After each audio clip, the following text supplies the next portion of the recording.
Bueno, Guille, ¿cómo te va? Otra entrevista más, otra charla más que vamos a arrancar. Esta charla va a ser súper interesante. Eh, si tuviéramos que ponerle algún título, podríamos hablar sobre esto de las denominaciones en los últimos tiempos, ¿no? Por ahí, para poder hablar Sí, de todo lo que sí, se sí, viene, sí. porque quiero meter todos los movimientos que se pueden llegar a meter ahora en la iglesia emergente, los movimientos carismáticos, los maestros, los profetas que se están levantando. Uf, hay de El, todo, la verdad, ansioso de poder entrarle a un plato tan suculento de temas como ese, ¿no? Movimientos dentro de la iglesia evangélica contemporánea. bien, Buah, bueno, le vamos a poner, por ahora estás sí, eligiendo bien los títulos, ahora ya somos cristianos más o menos. prosumidores, nosotros también estamos llamados a producir contenido cristiano, obviamente nuestra Ujú. base es bíblica, y estamos aprendiendo también, así que en este sentir, sepan disculpar a veces la falta de preparación de algunas cosas, pero bueno, estamos tratando de abarcar temas importantes, obviamente con la formación que cada uno cuenta. Yo estoy ya está casi terminando el instituto, me falta un año nomás. Así que bueno, estoy muy contenta de poder tenerte a vos, Guille, porque sos una eminencia en un montón de cuestiones y está buenísimo. Por ejemplo, como profesor de historia eclesiástica me vas a dar un montón de información que yo no tengo por ahí tan fresca, ¿sí? Estaría bueno por ahí comenzar un poco porque para no hacerlo muy chicloso, ¿no? Por ahí esto de por qué Mm, la iglesia cristiana, ¿sí? En su primer momento se empezó a dividir, ¿no? Saliendo de lo que es lo ujú. que Jesús dejó como la iglesia apostólica, que esa fue la primera iglesia y desde donde se los conocía como cristianos, por esto de Antioquía, que se los nombró como cristianos, se le dio esta identidad a los seguidores de Cristo. Eh, bueno, ¿qué pasó? Que la iglesia apostólica después va como desmembrándose o va haciendo divisiones internas. Si me puedes dar un poquito un contexto de por qué llegó a pasar eso, como para poder entender por qué hoy, en estos días, tenemos tantas denominaciones. No podemos decir que cristianos, decir cristianos, identificás rápido un grupo, sino que hay tantas denominaciones. Lo que pasó con la iglesia cristiana primitiva fue que, en primer lugar, se expandió pese a los muertos, a los mártires, a ese testimonio dado con sangre por los primeros cristianos, llegando hasta los confines del mundo que era conocido en esa época. O sea, no muy lejos en ningún caso del mar Mediterráneo. Así que la expansión fue exitosísima, comandada por un ex perseguidor y asesino de cristianos convertido a la fe como el apóstol Pablo, Saulo de Tarso, autor de buena parte del Nuevo Testamento, además, y el conductor de esa expansión misionera del primer cristianismo. Lo que pasó fue que en los primeros siglos el cristianismo siguió expandiéndose, hubo invasiones de los bárbaros que hicieron caer el imperio romano, finalmente, que entró en descomposición total, pero esos mismos bárbaros empezaron a aceptar la fe. Ahora, las conversiones que empezaban a tener lugar, en especial desde el siglo IV y V, fueron muchas veces conversiones impulsadas por razones más bien de orden político, o sea, la gente se convertía para pertenecer a la religión a la que pertenecía el lugar donde pasaban a vivir, al que se estaban mudando. Entonces eran masivas las conversiones y no eran muy meditadas, digamos. El cristianismo se va degradando, se va adaptando a las costumbres ambientes, se va paganizando, empiezan lentamente a ingresar a las iglesias, por ejemplo, las imágenes como elementos integrantes del culto, varios personajes que estaban en el culto antiguo presidiendo, el masculino y el femenino. Entonces toda esa gigantesca expansión del cristianismo se diluyó porque también hubo un reingreso del paganismo dentro de lo que se consideraba ya como el legado de la cristiandad. Ingresaron la filosofía y creo que lo más importante de todo es decir que los cristianos fueron promovidos en el momento en el que Constantino declaró religión oficial al cristianismo en el Imperium. Bueno, los cristianos fueron promovidos a cargos de autoridad política. En ese momento yo creo que fue el golpe final para la expansión primera del cristianismo y el comienzo de ese movimiento que hoy en día conocemos como catolicismo, que tiene una forma ya clásica, cristalizada, ahora por ahí un poco reformulada o reformulándose, pero es eso, se empieza a formar desde los siglos IV, V, VI, en todos los sentidos, en el sentido moral, espiritual, ceremonial, culto. El idioma oficial pasa a ser el latín. De ser la lengua de difusión, el latín de la Biblia, que era la lengua que hablaba todo el mundo, pasó a ser una lengua de prohibición de las escrituras, a no ser que fueran precisamente la traducción autorizada en latín. O sea, todo se invierte, se cambia, se subvierte y se pervierte. El cristianismo se catoliza, se romaniza y deja de ser cristianismo, deja de ser sal y luz a las naciones y se convierte en esa versión contra la cual justamente reaccionó Martín Lutero con su reforma, ya por el Bien, año 1517. O sea, bien. mirá todo el tiempo Hicimos, que tuvo que pasar. claro, eso. ¿Cuántos siglos son en medio de lo que es la Iglesia apostólica hasta la primera reforma, que 1500 más o menos? ¿Cuántos siglos pasaron? Y mínimo 14, 10 siglos. 10 10 siglos. siglos, 10 siglos durante los cuales hubo mucha gente que dijo, muchachos, esto no tiene nada de bíblico, ya no son cristianos, ya es otra cosa esto. Mm. Y fueron cruelmente masacrados. Algunos fueron asados en hogueras, a otros, bueno, fueron sometidos a toda clase de torturas, vejámenes, acusaciones, persecuciones. Hubo varios movimientos que prepararon a la reforma de Lutero, pero bueno, hubo que esperar hasta 1517 para que las circunstancias políticas le abrieran el camino a esta reforma, a esta, en realidad, recuperación del cristianismo original y bíblico Bien, que o hizo sea Martín que, Lutero. entonces, como un poco para ir resumiendo, lo Sí. que estuvo pasando desde que Cristo asciende y desciende el Espíritu Santo, ¿no? Como para poder unificar y dirigir a la iglesia, ¿no? Porque nosotros estamos Ujú. dirigidos, guiados por el Espíritu Santo para tener este espíritu de unidad y para que en base a la comisión que nos dio Jesús de evangelizar y enseñar y hacer discípulos a toda lengua y Ujú. nación, nosotros lo pudiéramos hacer, porque si no estuviera el Espíritu Santo no sería una tarea posible para los seres humanos. Pero bueno, desde ese momento que Cristo asciende y que se empieza como a diluir las cuestiones de valores y también lo que es la palabra, ¿no? Porque Sí, vamos a decir la totalmente. verdad, antes de que estuviera la palabra escrita, esto pasaba de transmisión oral, de Claro. unos hacia Ujú. otros. Y si bien los primeros apóstoles escriben sus cartas, o sea, para este momento no había ninguna Biblia de Nuevo Testamento, o Claro, sea, no, todas las exacto. enseñanzas de Jesús eran transmitidas de maestros a discípulos, por eso es muy Sí, tal importante la cual. formación, y era toda tradición oral y memorística, por eso era muy importante, si bien tener las bases del Antiguo Testamento, porque era el mismo Dios, teníamos que tener un montón de tradición oral que se fue Sí, tal cual. bajando muy despacio, ¿no? Y recién cuando se tuvo alcance a una lengua que el pueblo pudiera leer, y creo que eso también hizo que se Ujú. extendiera la posibilidad de un cristianismo más allá de fronteras. Cuando se traduce, se da un montón de posibilidades a otros lugares, ¿no? Ujú. Eso está buenísimo. Pero ¿qué Tal pasa? cual, es Que una historia de difusión y de comunicación también. Está muy eso, bueno analizar los medios de comunicación que se van sucediendo, las tecnologías, digan hoy, de comunicación que van siendo utilizadas por Dios para expandir su mensaje. Siempre privilegiando el soporte duro, ¿no? Porque da la estabilidad e impide que las manos aviesas de lo humano, que somos tan proclives a ceder a las tentaciones, o sea, somos carnales. Si por nosotros fuera, la Biblia tendría constantemente que ser revisada y transformada para que se parezca más a lo que pensamos nosotros. Pero bueno, el soporte duro que se usaba en principio hizo que fuera, es cierto que es difícil a veces producir ejemplares de la Biblia hasta que llegó la imprenta con Gutenberg, pero al mismo tiempo impedía que hubiera demasiadas transformaciones por demasiadas intervenciones, ¿no? Sí, total.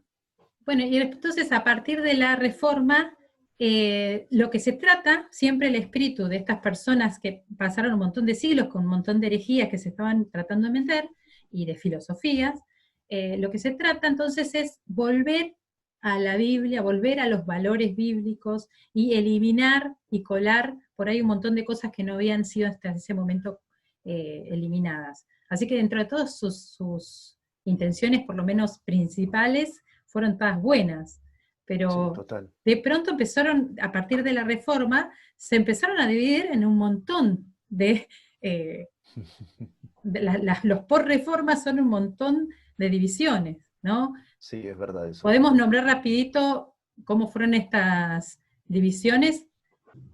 Sí, lo que hubo desde la reforma fue una gran diversificación, pero en general solemos los cristianos ver con malos ojos la multiplicidad y la diversidad, porque hemos sido instruidos justamente, o sea, estamos siendo influidos, lo queramos admitir o no, por la Iglesia romana, que presenta como paradigma de la unidad una unidad institucional.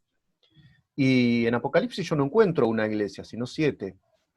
Y no es que sean 7 iglesias de Jesucristo, hay una iglesia, un espíritu, un bautismo, una fe, como lo dice la Escritura, ¿no? En el texto de Pablo. Pero al mismo tiempo hay que admitir que hay distintas expresiones de espiritualidad. Eso era algo que se daba de manera no muy frecuente en el cristianismo primitivo. El tema es que el cristianismo tiene que saber que en su diversidad también existe una semilla muy grande de fecundidad. Porque todas esas denominaciones que somos, ¿no? Uno dirá, hermanos libres, presbiterianos, bautistas, metodistas, calvinistas, ¿dónde está la unidad de eso? Y la verdad es que compartimos la enorme mayoría de las doctrinas más importantes que nos caracterizan como cristianos, pertenecientes a ese gran movimiento de la Reforma o el evangelismo. Así que no nos tenemos que asustar y no tenemos que dejar que nos usen eso como argumento en contra, porque O sea que no es muy válido. Eso está bueno por ahí que rescataste. Por ahí la sensación, ¿no? A las personas que pertenecemos hace rato en una iglesia cristiana, de esa sensación de ver tantas denominaciones, da un poco de temor, porque uno dice, estaré en la verdad, estaré en la iglesia verdadera, en el sentido de que vos ves por ahí otras denominaciones que en pequeñas diferencias, y por ahí cuando uno empieza a estudiar y te dicen, te está formando, te dicen, si no son cuestiones salvíficas no hay tanto problema. O sea, si coincidimos en lo que produce la salvación, no habría tanto lío. Pero en esas pequeñas diferencias a veces uno se queda pensando, ¿no? Si es tan importante o no. Pero, viste que vos también dijiste, el tema de que en los últimos tiempos vamos a tener una expresión, manifestaciones de la iglesia, según comunidades, y van a haber ciertas cuestiones que la Biblia nos advierte que van a surgir, ¿sí? Antes de que se manifieste el hijo de perdición, el hijo de pecado, el anticristo, dice la Biblia que va a surgir falsos maestros, falsos profetas y la apostasía, ¿sí? Entonces, si bien nosotros en este programa tratamos de informar y tener claro, ¿sí?, qué es lo que está pasando mientras estamos viviendo estos tiempos y tener una clara visión de cuál es nuestro rol también como cristianos en estos tiempos, no dejar de entender que en la Biblia ya nos está advirtiendo hacia dónde nos tenemos que enfocar. Por ahí, eso que vos decís, no tanto de cuántas denominaciones hay, sino ir pensando, bueno, en qué nos tenemos que enfocar y a qué cosa tenemos que tener cuidado de que puedan estar pasando.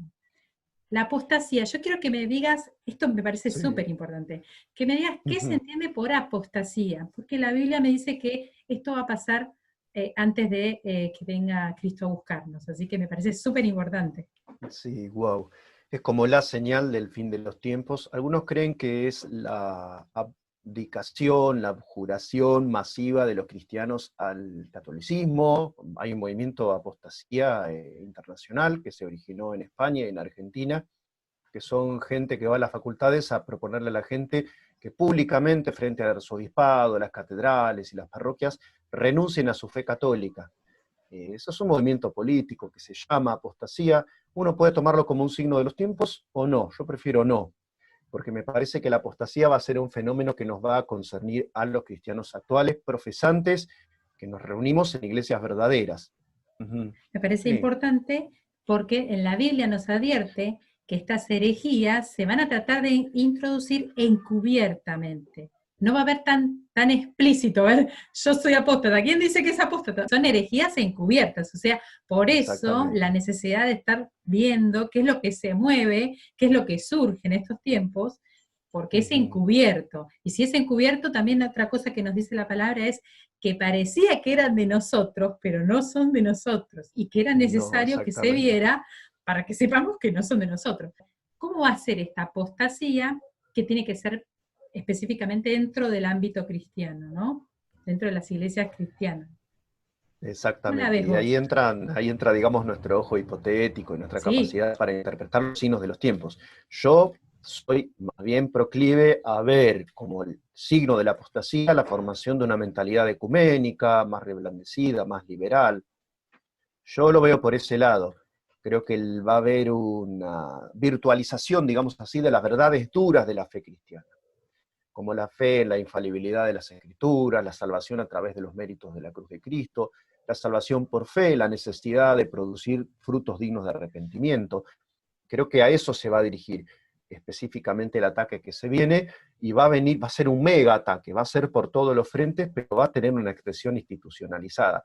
Por eso se habla de una apostasía. Apostasía quiere textualmente en griego ser un desertor, desertar, Bien. salirse de las filas del ejército. Eso O sería sea que textual. primeramente Sí, tendrían que ser gente cristiana, porque alguien no puede ser apóstata si claro, nunca fue cristiano, ¿no? O sea, tiene que claro. pertenecer.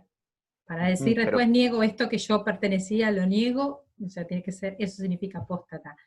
claro, al Eh, margen de lo que vos pienses que es pertenecer esencialmente al cuerpo de Cristo, porque entran todas esas discusiones sobre perseverancia de los santos, que a mí no me parece que apliquen, porque vivimos en un mundo donde sabemos que alguien está con nosotros durante 20 años yendo a la iglesia y no sabemos dónde está su corazón. Pero esa bien. persona de pronto abraza doctrinas extrañas, deja de congregarse, bueno, es una apóstata, al margen de si alguna vez se convirtió de corazón o no, cosa que está en el misterio de Dios nomás. Sabemos que la Biblia habla acerca de que una de las cosas que de las herejías que se van a tratar de introducir encubiertamente, y que la Biblia lo expresa, es una de estas, que es clarísima, es que Jesús no vino en carne, ¿sí? Ujú. Porque eso lo dice la Biblia. Entonces yo quiero ver Sí, cómo se total. está manifestando, por ejemplo, esto en alguna de las tendencias de las denominaciones que hoy, por ejemplo, vemos. ¿Hay alguna tendencia, denominación o iglesia que esté diciendo algo así?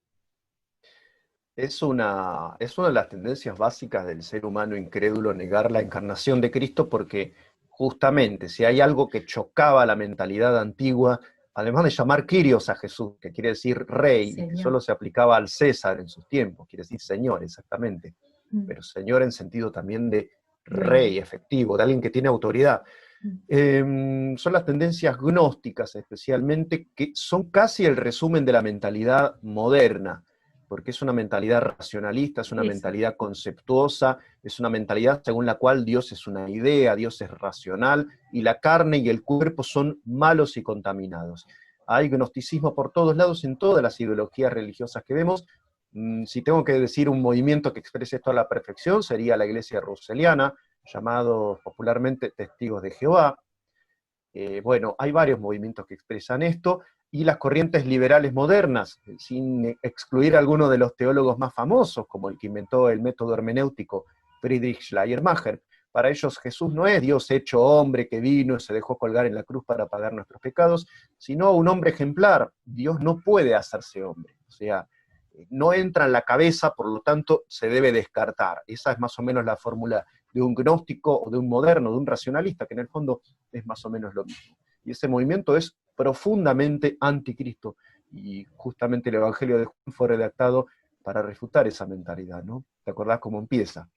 En el Sí. principio era la palabra o la razón o la sabiduría, y la razón o sabiduría estaba con Dios, y la razón era Dios, pero se hizo hombre y habitó entre nosotros, y vimos su gloria.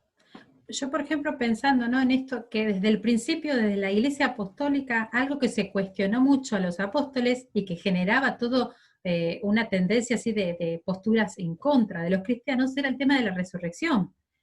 Cuando Pablo hablaba y tenía que explicar, ese tema, Sí. ¿qué vas a hablar de la resurrección? Eso ya lo escuchamos, ¿viste? Donde Vamos de hablan de nuevo. resurrección, se oponían fervientemente porque era algo que no les entraba en su mentalidad. Hay mucha tendencia a la espiritualidad, la gente quiere Sí, meterse en cosas espirituales, sobrenaturales. sí, En los sí. últimos tiempos no vamos a ver gente atea, vamos a ver mucha gente tomando posiciones espirituales en contra o sea, de cristianas no, en contra. Por eso hay Sí, tal mucha cual. tendencia hasta la nueva era, mucha tendencia a la reencarnación y estas teorías. Yo creo que los cristianos tampoco tenemos muy en claro, los cristianos que vamos a una iglesia, no tenemos muy en claro esto de la importancia de la resurrección, porque creo que ese va a ser el talón débil, el talón de Aquiles para los cristianos de los últimos tiempos. Porque Ujú. según yo leo en la Biblia, dice que en los últimos tiempos van a negar el espíritu del anticristo y todos estos falsos maestros van a negar que Jesús vino en carne. Y yo creo que si la Biblia nos advierte tanto con respecto a ese punto, eh, hay algo que se va a tener que manifestar en cuanto a esto. Qué Sí, importante totalmente. entonces por ahí fijarnos, ¿no?, en estos movimientos que aparecen o nuevas tendencias de denominaciones. ¿Qué pasa con el tema de la resurrección ahí? Si se está predicando o no la resurrección, cómo se entiende la resurrección, qué es lo Claro, que tal hablan cual. sobre Cristo y la resurrección. Se menciona muy poco el tema de la resurrección en las iglesias, prédicas. Claro, lo que pasa es que estamos volcados más, las iglesias, lo reconozcamos o no, están muy volcadas a preocupaciones un poquitito más seculares. Van a decir, son las necesidades de las ovejas, tampoco le vamos a estar explicando todo el tiempo que resucitar quiere decir volver a tu cuerpo original y levantarte con tu cuerpo transfigurado, pero va a ser tu cuerpo, vas a volver a ser cuerpo y alma.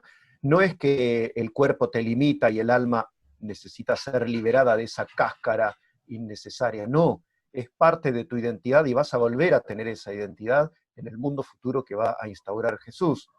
¿Cómo va en Claro, contra de toda la filosofía humana que se está levantando, ¿no? En donde el cuerpo está tratando de hacer una dicotomía entre lo que es el cuerpo y el espíritu, y se está tratando de, en muchas religiones, en muchas tendencias, se trató de eliminar todo lo que tenía que ver con lo corporal, cuando en realidad desde el diseño de Dios el cuerpo está totalmente intrincado con el espíritu. Tanto es así que Dios va a levantar un cuerpo, o sea que en la resurrección Dios nos va a devolver nuestro cuerpo. Qué cosa, ¿no? sí, Como a total. veces uno no le da importancia a esos pequeños detalles que para Dios en el diseño ya te explicó que esto va a ser así. Eh, Esto es viejo, además es muy viejo, es viejísimo. Eso viene de Platón y de los pitagóricos. Esta contraposición que en griego se da con un juego de lenguaje muy gracioso que es soma, sema, cuerpo tumba, cuerpo igual tumba. O sea, todos los que creen que es muy nuevo, la nueva era, todas estas tendencias anti-resurrección de la carne, contrarias al cuerpo, trato duro del cuerpo, decía Pablo, vegetarismo, prohibir ciertos alimentos que Dios creó para que participemos de ellos con acción de gracias. Todo esto es más viejo que el sol. O sea, eso es lo que a uno también le hace un poco de gracia. Que todas estas lecturas gnósticas y anti-resurrección de la carne preexisten al cristianismo. Vienen de tiempos inmemoriales ya, pero se son, siguen presentando como cosa nueva y como, sí, esto son supera reediciones, al herejías cristianismo. reeditadas, como que en otro formato, pero la misma Constantemente. herejía. Pero bueno, Total, esto a igual que la tener en cuenta. reencarnación, la transmigración de las almas aparece claramente expresada en la teoría de las ideas de Platón. Él no creía, la usaba más bien como metáfora, pero los pitagóricos creían que las almas van pasando de un cuerpo a otro, o sea, reencarnación. Regeneración, sí, reencarnación. Reencarnación. En la iglesia, en este momento, nosotros tenemos algo que por ahí no solemos tener tanto, no estamos tan conscientes, ¿no? De la presencia del Espíritu Santo, ¿no? Y lo que hace el Espíritu Santo en nosotros. Viene el Espíritu Santo y una de las cosas que está llamado a hacer con la iglesia es darles vida y regenerar. Esa es otra palabra que es propia de las acciones del Espíritu Santo en la iglesia, ¿sí? La iglesia de hoy. Esto de regenerar al ser humano, ¿podés explicarnos un poco? Sí, parte de la doctrina, una doctrina que es muy básica, digamos, muy clásica del cristianismo, que es la idea de que el hombre, todo hombre, menos Adán y Eva en principio, nace en una naturaleza caída, naturaleza pecaminosa o proclive a pecar. Eso se llama el pecado original. Hay un consenso general de todos los cristianos de que el ser humano no nace perfecto ni puro. Después están las diferencias en cuanto a qué grado de corrupción tiene ese ser humano nacido descendiente de Adán. Como decía aquel poeta, ¿no? Aún llevo en mi cuerpo la herencia del hombre sin ombligo, refiriéndose a esa Ah, naturaleza pecaminosa que nos es imposible raer por nosotros mismos. Entonces, ¿qué tuvo que hacer Dios?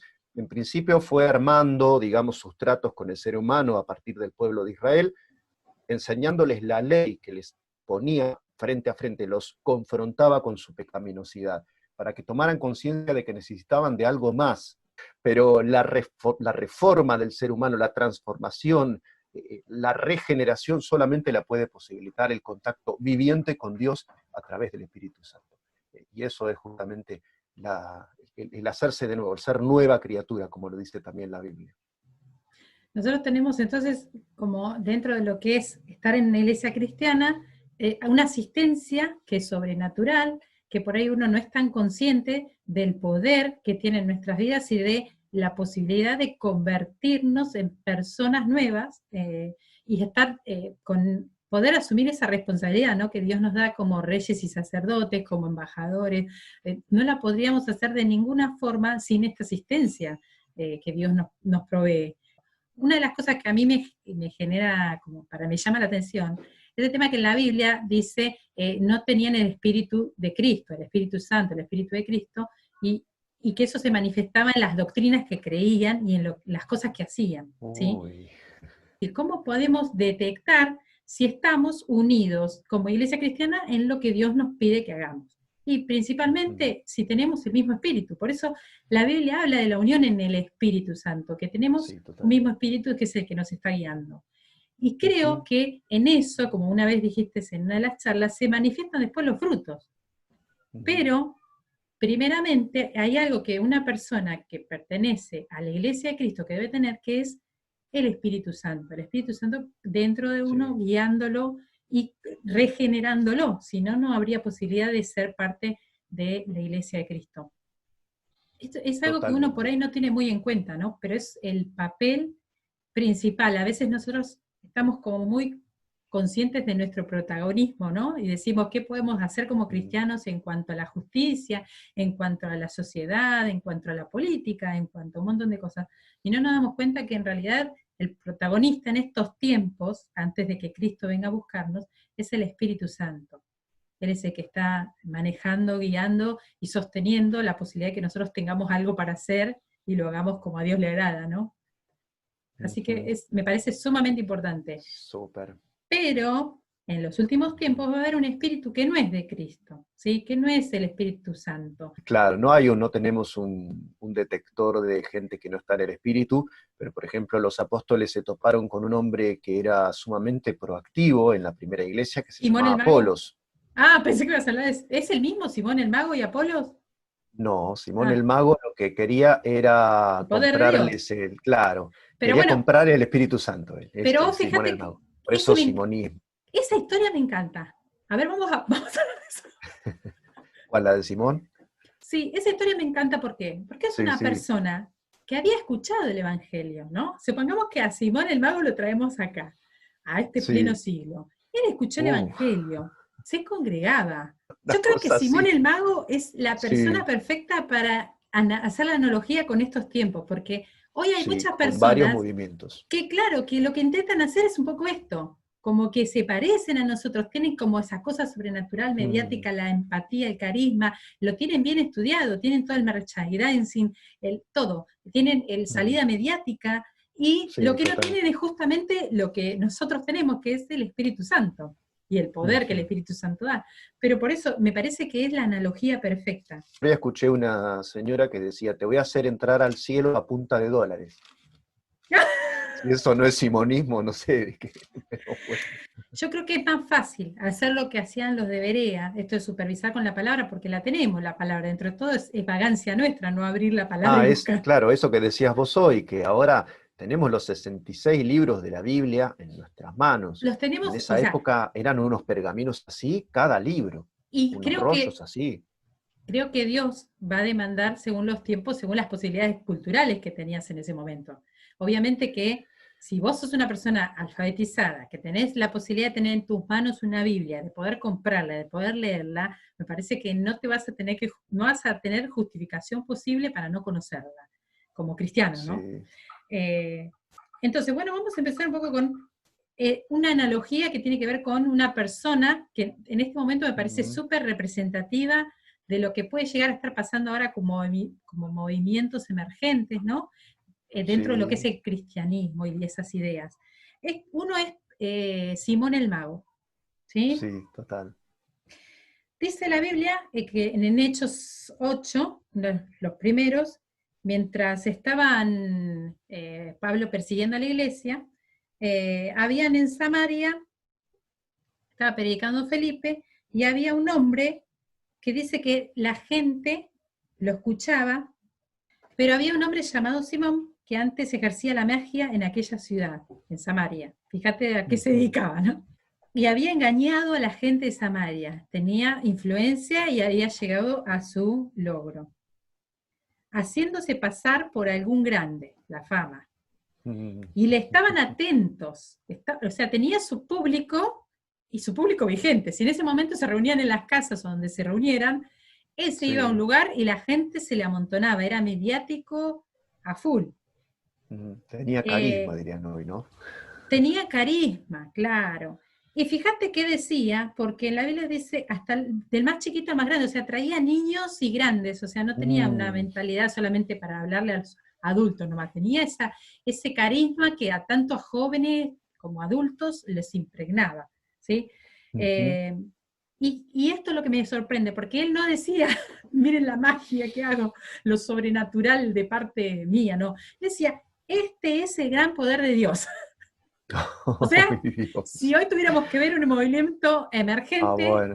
diría Sí, iglesia mm, cristiana, evangélica, pentecostal, ¿no? Y dirían, este es sí. el gran poder de Dios. Y ahí él Mm, mostraba esas artes mágicas. Me parece que esto mismo está pasando hoy, ¿no? Hay un montón de personas que tienen un público cautivo, que son súper mediáticas, carismáticas, que tienen un montón de talentos y que con estas especies de engaños, porque son personas que ujú. están engañando, porque la Biblia dice que estaba engañando, la gente le Sí, estaba total. tentando, y lo que manifiesta es que ese es el poder de Dios. O sea, cuánta gente puede estar ahí como cautiva, fascinada y hasta creyendo que está viendo el poder de Dios. Y esto me llama muchísima atención. También Sí. creyó Simón, o sea, Simón cree al mensaje cristiano, Ah, bueno. cree que hay un Cristo, Sí. cree que habla del reino de Dios y él dice, qué bueno, esto me parece genial, lo cree.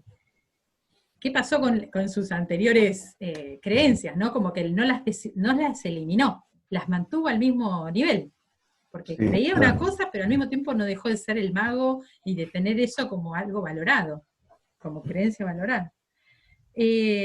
Se bautizó, estaba siempre con Felipe, o sea que hubo un tiempo que se empezó como a pegar a los apóstoles, a la sana doctrina, Sí.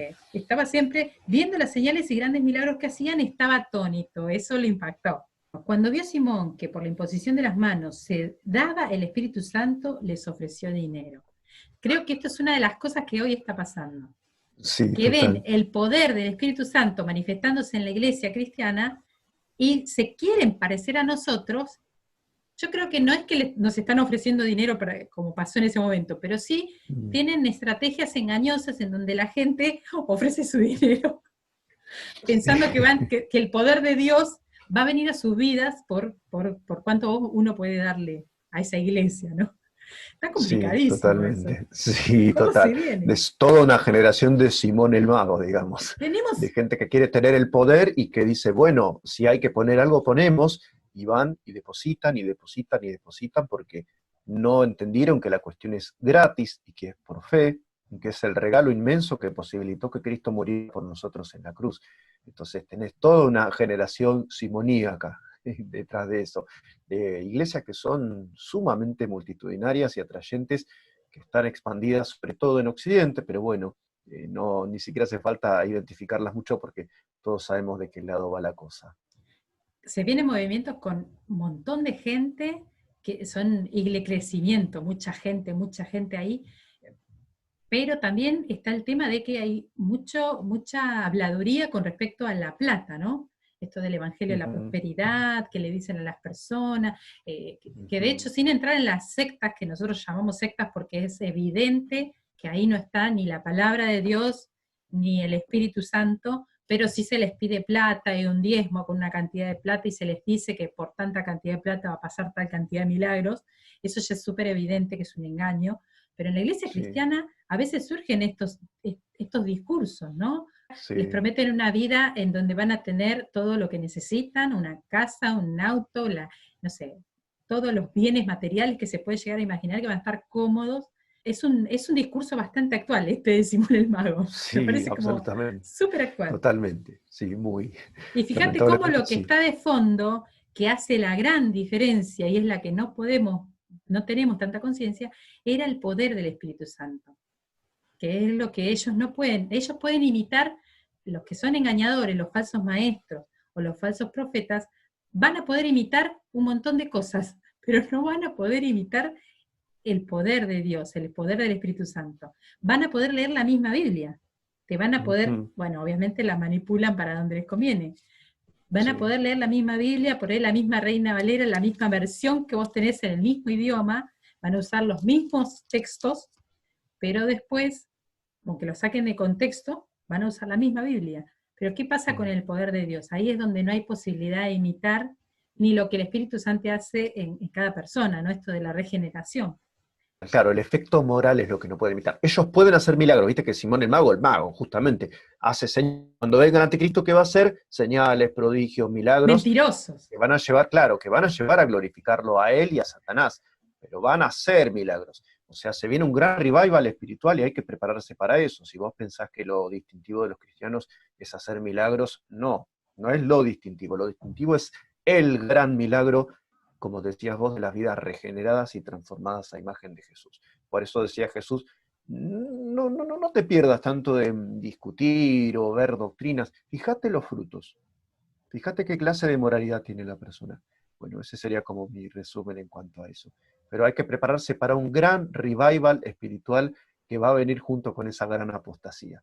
O sea, no hacer una Bien. apostasía, como decías vos, hacia el ateísmo, sino hacia una sórdida y sobreabundante espiritualidad carnal y satánica.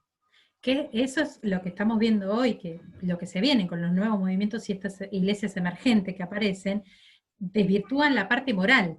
Por ahí usan la misma Biblia, hacen cultos y a nivel rituales hacen más o menos parecido a los evangélicos. Te hablan en el mismo idioma, te Sí, usan la total. misma palabra, te hablan en el mismo tono, Sí. venezolano, ¿viste? Sí. Pero después Empiezan a hablar en neutro, ¿no? Porque es usanza de evangélico hablar en neutro, porque si no es como que no es tan evangélico. vamos a tener que tener esto en cuenta, que en los últimos tiempos va a haber como una gran movida espiritual, va a haber este revival espiritual, pero no va a ser el revival de que va a haber un montón de avivamiento y de gente convertida al cristianismo. La Biblia nos indica que en el último tiempo va a haber la gran apostasía. Y si dice gran apostasía es porque no va a ser pequeña. No, La gente a veces está para esperando, nada. ¿no? Dice, bueno, ahora sí se van a convertir y hay grandes avivamientos. La Biblia me dice que en los últimos tiempos no va a haber avivamiento para el lado No. cristiano, va a haber búsqueda de espiritualidad, gente amontonándose a oír cosas con respecto a lo sobrenatural. Y que ahí, en ese lugar, está el peligro, ¿no? Porque uno esperaría que se encontrara con gente que diga, yo no creo en Dios, yo no creo en nada de lo que tiene que ver con sobrenatural, no me interesa nada de lo espiritual, pero no, hoy se encuentra con una sociedad que quiere vivir la espiritualidad, que quiere entrar en algún tipo de religión, que les interesa todo lo que es ritual, súper supersticiosos. Claro, esperábamos algo así, onda soviético, intelectualoso, ateísta puro y duro, y no, ni siquiera el representante más ateísta de esta época, que es Richard Dawkins, es exactamente un ateo de viejo estilo. Es más bien símbolo del nuevo ateísmo, que está como incluso muy licuado, ni siquiera, él dice, yo ni siquiera soy ateo, la verdad es que no sé si existe Dios. O sea, es todo es todo Sí, distinto a lo que veníamos esperando. sí, por eso está bueno que empecemos a tener en claro qué es lo que dice la Biblia, porque la Biblia siempre nos advirtió de una forma bien explícita. Entonces, si no desconocemos esto, vamos a estar un poquito más preparados para lo que se viene. Y tiene que ver también con poder discernir, ¿no? Espiritualmente, a veces uno piensa que discernir espiritualmente vos tenés que tener una cosa como, que no sé, tenés que levitar para poder discernir espiritualmente. El escáner de Terminator que decíamos hoy. Claro, no tenés que llegar a ese estado. Yo creo que cualquier cristiano que use el sentido común que ya le fue regalado y que Sí, lea la ya lo tenemos. Biblia, está Es verdad. explícito. Dice lo que va a pasar. Entonces, me parece muy Ujú. raro cómo muchos cristianos todavía ven mucha tele y piensan que el fin del mundo va a ser estilo Hollywood. No va a ser así. El fin del mundo va a tener que ver más con esto que dice la Biblia. Otro ejemplo que me parece súper importante también, que fíjate cómo la confusión está en cuanto al Espíritu Santo, ¿no? El de Apolos. Este está en Ujú. Hechos 18. Varón elocuente, poderoso en las Sí, Escrituras. Este era un chico cristiano era un que teólogo.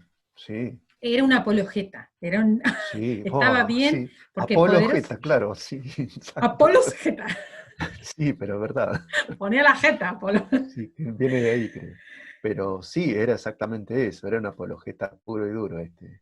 Fíjate que este no es un cristiano común, este es uno de los pocos cristianos que hoy si pudiéramos representar en la vida actual, ¿no? Si lo trajéramos a Mm, hoy, Apolo sería un cristiano súper interesado en la formación, ¿sí? Sería un ujú. cristiano que está estudiando, si es posible, algún instituto, tratando de tener alguna formación bíblica bastante profunda. Dice que era instruido en el camino del Señor, o sea, conocía bien qué es lo que tenía que predicar, tenía un espíritu fervoroso. Acá no me dice el Espíritu Santo, pero me dice que él de por sí ya tenía una forma de predicar, creo que tenía, por ejemplo, eso de periodismo innato, ¿viste? Era como su vocación. Hoy esa ¿En persona dónde la elocuencia? tenía la Claro, habla y vos elocuencia, decís, uy, pero qué fuego, qué pasión que transmite, qué emoción, qué vibra. claro. Bueno, hoy tenemos muchas personas mediáticas que tienen ese espíritu fervoroso para comunicar, pero lo que están Ujú. diciendo es pura sandez.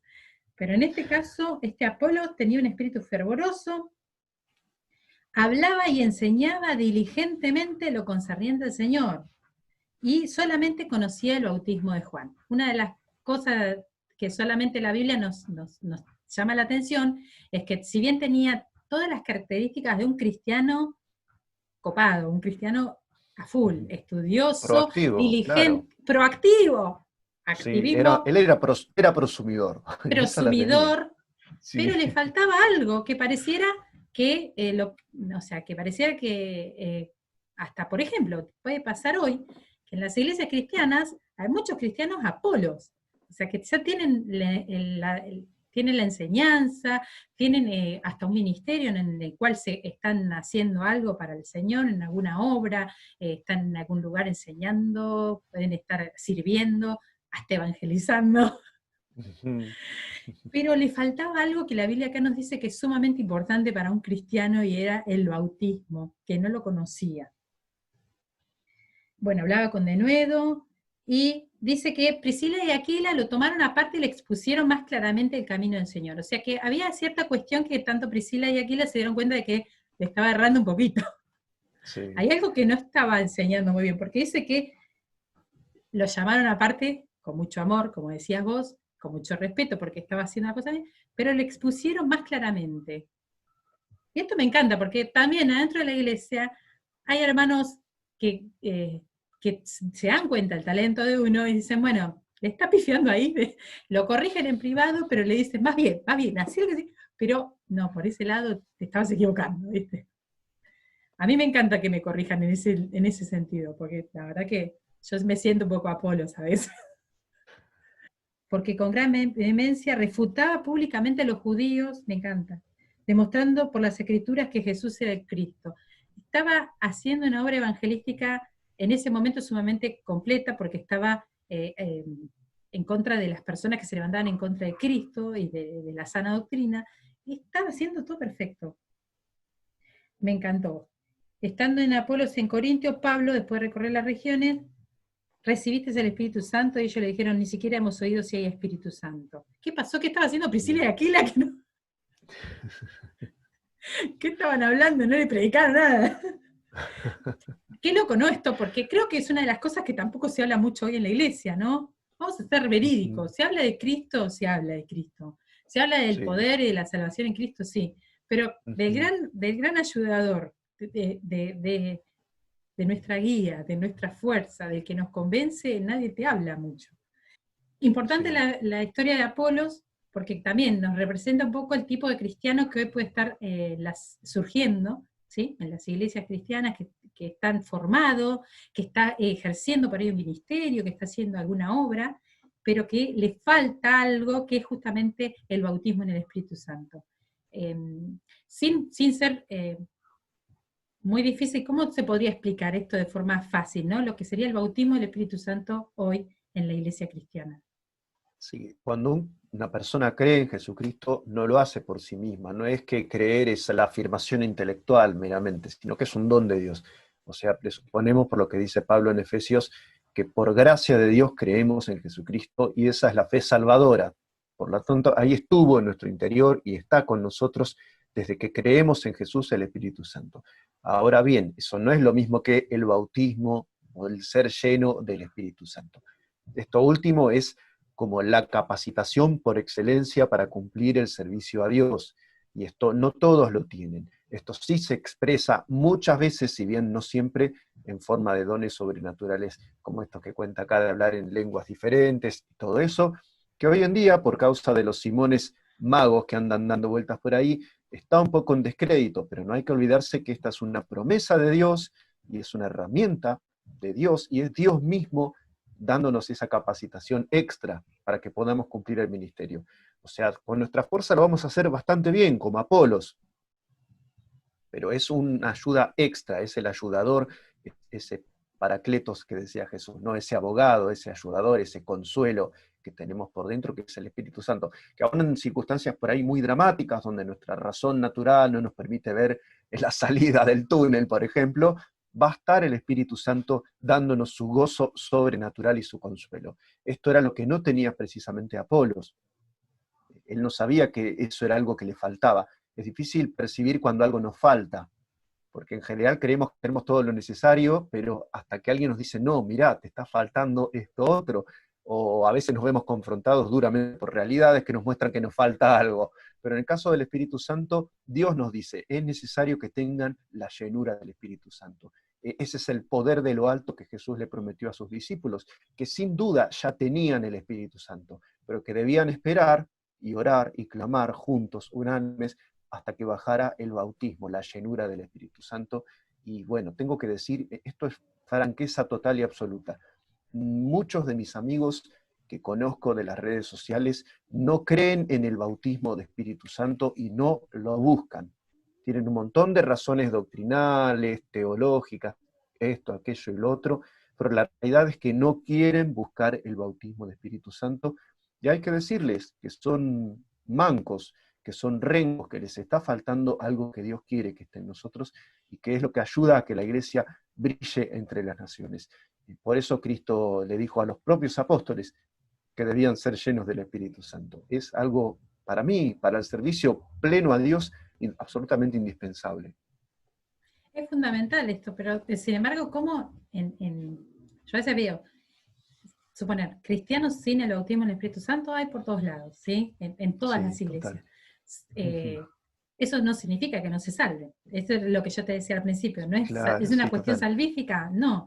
Es como No. que si desde el día que vos creíste en Jesucristo, crees en el Señor Jesucristo, bueno, listo, ya tenés la salvación por gracia de Dios. Pero ¿qué pasa Comprada con... por Jesús, exacto. El que pagó es el dueño de la casa, Jesús. Así que ya está, sos salvo. Lo otro es una capacitación. Es un extra para poder servir a Dios con más eficacia, con más eficiencia. Bueno, en Eh, movimientos. Se acercan estos nuevos movimientos. ¿Cómo los definirías, ujú. Guille? Sí, la iglesia emergente es como un rótulo en principio. Estuve averiguando, también aparecía la cuestión de las generaciones ahí en medio. Eh, Decían que la generación X está sobre representada en las iglesias emergentes, pero bueno, yendo a lo que son las iglesias emergentes, es como una gran movida donde hay un acento en lo experiencial, en la estética, en los modos, en el lenguaje, un acento en el lenguaje que no quiere decir que el lenguaje sea lo más cristiano posible, sino un acento en el lenguaje como estilo Marshall McLuhan, digamos, que el medio es el mensaje. Entonces, si yo quiero llegarle a un incrédulo, voy a tener que usar el lenguaje de él. Y no solo aprenderme su idioma, sino usar sus modismos desagradables, sus malas palabras y expresiones así que me parece a mí que afectan al mensaje. Sí, Pero la como verdad que para sí. ellos el medio es el mensaje y no hay que ser contenidista, te van a decir, no te centres tanto en la doctrina, trata de hablar como ellos y los vas a atraer a la presencia de Cristo. Bueno, hay como un esteticismo, bueno, hay varios rasgos eso, está buenísimo, incluso Serían más encontré por parecidos ahí, a lo que estábamos hablando de Simón el Mago, ¿no? sí, una búsqueda de lo sobrenatural como experiencia, esto de experiencia de vida, el énfasis en vivenciar las cosas. Es el viejo y querido énfasis pietista o moravo o de estos movimientos así más románticos dentro del cristianismo evangélico, pero con algunas características un poquito más inquietantes, como el desprecio abierto y directo por la doctrina, por la sana doctrina, que para ellos se transforma en mala palabra incluso. O el fundamentalismo, otra mala palabra del cristianismo emergente, es el fundamentalismo. No podés ser fundamentalista. Otra mala palabra que usan, religioso. Sos un religioso. Y la peor de todas, si te la dicen, es como para que te agarres la cabeza. Dicen, sos legalista. Legalistas son las personas que guardan los principios divinos, que hablan bien, que se abstienen de los vicios. Alguien que busca la santificación en su vida y predica eso, para ellos es fundamentalista, legalista, religioso. Y otros epítetos que para ellos, como digo, son un insulto y para nosotros obviamente definen parte de nuestra vivencia cristiana. Pero bueno, esos son algunos de los rasgos del cristianismo emergente o iglesia emergente. Una de las cosas que escuchándote me llama la atención, ¿no? Como otra cosa importante para poder filtrar estos movimientos, ¿no? En los últimos tiempos, que van a ver cada vez más, el tema de la santidad, ¿no? Una de las cosas que por ahí estábamos hablando del poder del Espíritu Santo, pero no aclaramos que el Espíritu Santo es santo. Y en esto de la santidad es algo que tampoco se puede imitar, ¿no?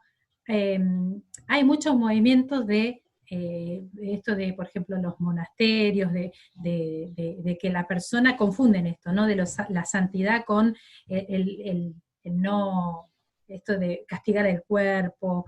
Se confunden un poco los tantos, porque piensan que eso es ser santo, que es legalismo. O sea, sí. La santidad está confundida, y también a veces dentro del ambiente cristiano, con usar polleras largas, con, suponer, no maquillarse, pero no está tan visualizada como intenciones, como, no sé, como palabras, como intenciones, motivaciones internas, como que no está tan visualizada desde ese lugar, ¿no? Lo que es la santidad.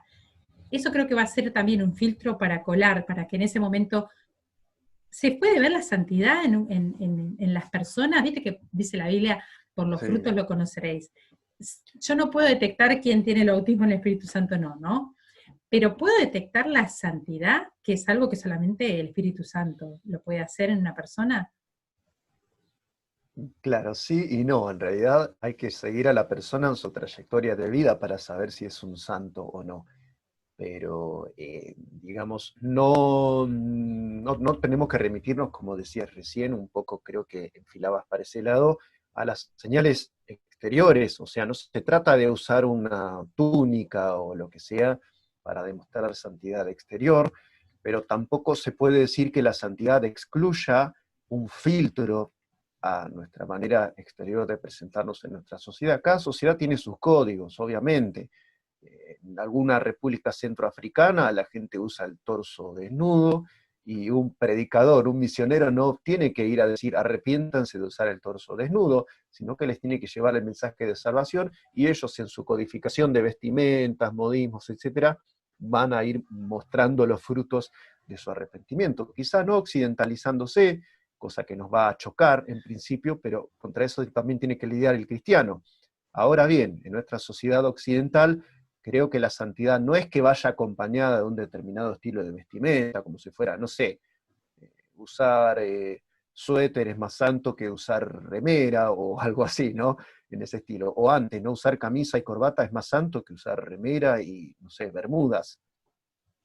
Pero digamos, cada sociedad tiene codificado eso de determinada manera y yo creo que hay como una cierta dirección, un cierto direccionamiento de la santificación que también se expresa a veces de manera externa. O sea, sin pasar a codificar ropas así en estilo medieval, ¿no? No, a ver, la pollera cuánto mide, 67 centímetros, no, tendría que medir 67,5. Usted no entra, digamos, una cosa así, que se ha oído últimamente en algunas iglesias. Yo lo que veo es que por ahí, más que con lo exterior en cuanto a ropa, sí tiene que ver con esto que se exterioriza, que son nuestros valores, ¿no? Porque es como, ¿te acordás que en Va una todo charla también junto. Lo que hablamos pasa es que que hay enfatizamos en las señales, claro, en algunas señales. Ahí está el error. los Pensar que la valores se ven, santificación es un ceremonial y protocolo, y no es así exactamente. no, pero los valores se ven de alguna forma, o sea, vos te das cuenta qué valores profesa uno porque hace o no hace ciertas cosas, o califica como bueno o malo cosas que, entonces uno dice, ah, y ahí veo tus valores. En la Biblia una de Claro, las tal cosas cual. que también nos dice que van a pasar en los últimos tiempos es que van a llamar a lo bueno malo y a lo malo bueno, como una inversión en los valores bíblicos. Hoy en día, una de las formas en las que uno puede visibilizar la santidad es si los valores que esta persona representa, muestra y vive prácticamente se corresponden con la Biblia, ¿no? Esto podría ser una forma. Obviamente la Biblia respeta, por ejemplo, el amor al prójimo, el perdón, no sé, la vida humana, todas estas cuestiones que la Biblia, el amor al enemigo, Sí, el amor al enemigo, el orar por el enemigo, exacto. el bendecirlo. Ujú. Sí, Son estas cosas que por ahí vos decís, perdonar. claro, si realmente no tenés al Espíritu Santo, esto es imposible. Llevar este estado, ¿te acordás que hablábamos de el estatus de Dios y de las cosas que Dios, las reglas de Dios, como que no son los mismos valores que tenemos los seres humanos, y ese es para alcanzar es un desafío súper, tenés que ser un superhumano para alcanzar esas reglas. Creo que si no tenés al Espíritu Santo, no podría haber nadie que con la fuerza suficiente pueda llegar a ser y cumplir con los valores morales que pide Dios, ¿no? ¿Qué pensás de esto? Uno de los puntos de las iglesias emergentes es un nuevo concepto de amor. Tengo miedo de Creo que preguntar cómo diste, es. sí, bueno, Tengo miedo. básicamente el amor pasa a ser una cuestión sentimental y romántica, o sea, respetuosa hasta lo religioso del individuo. O sea, ¿qué sería para una iglesia emergente demostrarle amor a un homosexual? No hablarle de la homosexualidad, no tocar ese tema, es un tema Ah, picante, no no lo herirlo, incomodes. no herir susceptibilidades. Claro, a ver, ejemplo de adolescentes o de jóvenes. Una chica se saca una foto en una pose que no califica de espiritual. Yo no se lo puedo decir porque la estoy molestando. Y ella se siente cómoda o tenía calor. Y así sucesivamente aplicado a todos los ámbitos. Es como que se trata de que la gente esté básicamente cómoda y contenta dentro de las iglesias, porque el concepto de amor no es un amor que va acompañado de santificación, de hacerse a la altura de Cristo, de no incitar al prójimo a que piense cosas que lo alejen de esa santificación que Dios espera de su iglesia, sino que es un amor que te trata como si fueras una copa de cristal. Es algo también muy típico de las nuevas generaciones, que es la generación de cristal, ¿no? No me critiques, no me señales, no me corrijas, déjame ser lo que yo tengo que ser y vivir tranquilo y cómodo. Y esa sería como la síntesis del amor. Es un amor que cuida el ego, que acaricia el ego de las personas para que estén a gusto y para que se sientan contentas, felices y en su elemento. No es un amor que las confronta, no es un amor que las llama a una santificación, ni es un amor que en modo alguno exhorta. Exhortar se cataloga con todos esos rótulos que decíamos hoy, ¿no? Legalismo, Bien. religión. Igualmente, te quiero hacer una consulta. O sea, Mm. cualquiera puede exhortar, o sea, estoy dentro de una iglesia, cualquiera puede venir y exhortarme en esto que es bíblicamente, esto de buscar la santidad, ¿no? Y suponer que yo vea algo o que alguien vea algo en mí y me diga, bueno, tengo que ir a exhortarla a Nancy porque no se está dando cuenta de algo. ¿Cualquiera puede hacerlo? Sí, o Ah, sea, te lo digo, como consumidor de exhortaciones, el más granuja que se congrega en es más, mira, un incrédulo me puede decir, yo, pará. ¿No te parece que esa expresión es un poquito soberbia de tu parte? Y yo, cristiano, tengo que decir, Dios, gracias por hablar a través de este señor, que es un me puede granuja. hablar hasta un burro, o sea, me puede exhortar hasta la burra de Balaam, Claro, como consumidor de exhortaciones yo tengo que aceptar una reprensión hasta de donde del venga. peor personaje del mundo, porque puede estar indicándome algo o encendiéndome una alarma de parte de Dios. Y ahí me va a dar más vergüenza que sea un granuja el que me lo señale, pero lo voy a tener que aceptar como de parte de él. O sea, lo que tengo que ver yo es si es verdad lo que dice o no. La Biblia también Mm. dice que aquella persona que no escucha la exhortación o sea, está cometiendo un pecado, pero también si el otro ve que yo estoy pecando y no me dice nada, esa persona también tiene una responsabilidad. O sea, esto es una tarea que por ahí un poco la dejamos para ciertas personas, ¿no?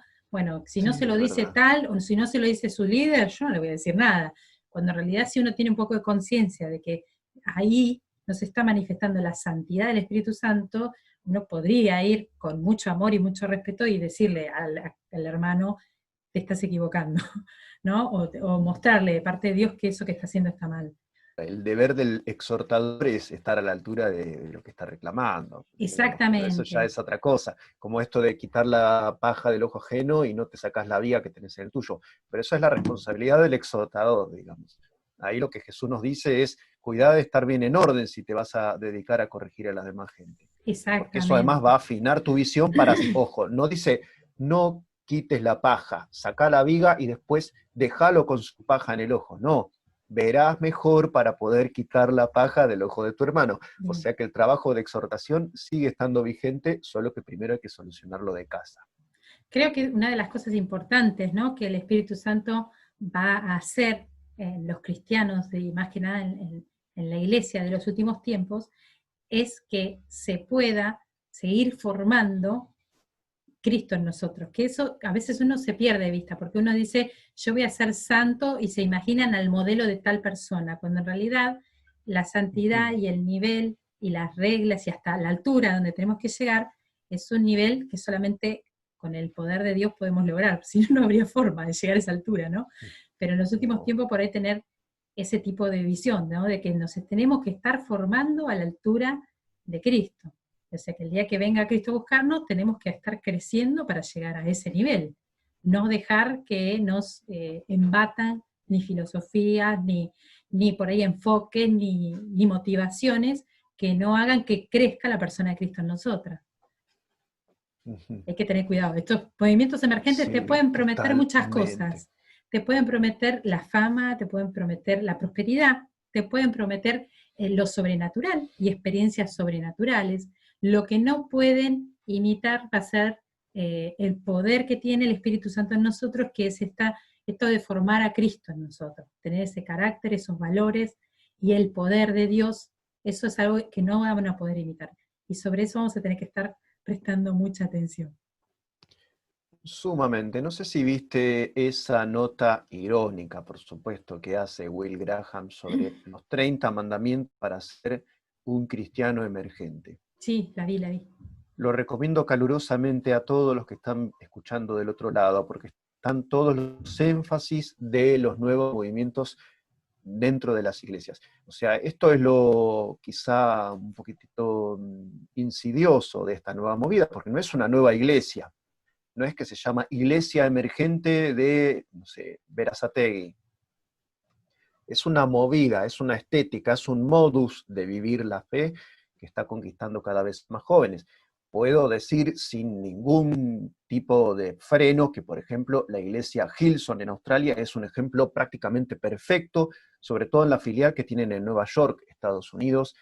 Tienen pastores que son exactamente representativos de este nuevo modo de vivir la fe que está tan diluido, que está tan edulcorado, que hace énfasis más en si usás gafas rosa o doradas o tenés una chaqueta de tal color o de tal otra, si estás tuneado, si fuiste al gimnasio, si sos surfer, si haces ejercicio y un montón de cuestiones. Ese cristianismo que pone en el púlpito gente preferentemente tatuada, para decirte solo algunos de los detalles de color que hacen a esta movida, que privilegia más el ritmo frenético y el volumen a todo trapo de la música por encima de lo que digan los lyrics, que en general son sumamente diluidos. Esto de que Jesús aparezca más como un novio que como el Señor, esto de que, como decías vos, el Espíritu Santo sea más lo que produce señales y manifestaciones milagrosas que el Espíritu 3 veces santo. Esto de que las luces y los espectáculos reemplacen a la verdadera formación en la palabra de Dios. Estas son algunas de las señales que permiten distinguir que esta es una movida que nos está atacando de manera, podemos decir, 360 grados. Por todos lados yo veo que las nuevas generaciones se dejan encandilar por esto que busca más bien el número que la salvación de las almas. Que haya muchedumbre, llegarle a la gente, conquistar a la gente y tener especialmente en las redes sociales un gran número de seguidores, sería como la definición del éxito para este cristianismo emergente. Así que no te pierdas de leer estas 30 irónicas señales o requisitos para ser un cristiano emergente que escribe el hermano Will Graham. Bien. Bueno, Guille, vamos dando cierre a esta charla que hoy ha sido bastante productiva. Fíjense cómo tratamos de hacer lo más explícito posible esto que es espiritual y que está en la Biblia y que nos está advirtiendo sobre las herejías o las cuestiones que se van a meter en los últimos tiempos encubiertamente. Ahora tenemos hasta explícitamente, que son visibles, que no corresponden a las cosas de Dios, pero también tener en cuenta que algo que es sustancial, que no van a poder imitar, que es como habíamos visto en la historia de Simón el Mago, algo que no se puede imitar es el poder de Dios por medio del Espíritu Santo. Y que lo que vino a hacer el Espíritu Santo en la iglesia es a generar un ser humano acorde a los valores y a los retos morales, a los desafíos morales que nos pone Dios. O sea, no hay forma de que ningún ser humano pueda imitar esto, ni siquiera lo va a querer hacer. No le va a salir, ni le van a hacer, ni va a poder si lo intentara. Por eso es muy importante tener en cuenta el protagonismo del Espíritu Santo en los últimos tiempos para lo que tenga que ver con la iglesia y para lo que tenga que ver con identificar que dentro de nosotros van a haber movimientos que no son de nosotros. Y una de las cosas en las que se va a diferenciar y uno va a poder rápidamente darse cuenta va a ser en lo que tenga que ver con el Espíritu Santo, si está el Espíritu Santo o no, y cómo está actuando en ellos. Así que buenísima la charla, muy interesante, muy formativa, y nos vemos en la próxima edición de Cristianos Prosumidores. Bendiciones para todos. Bendiciones.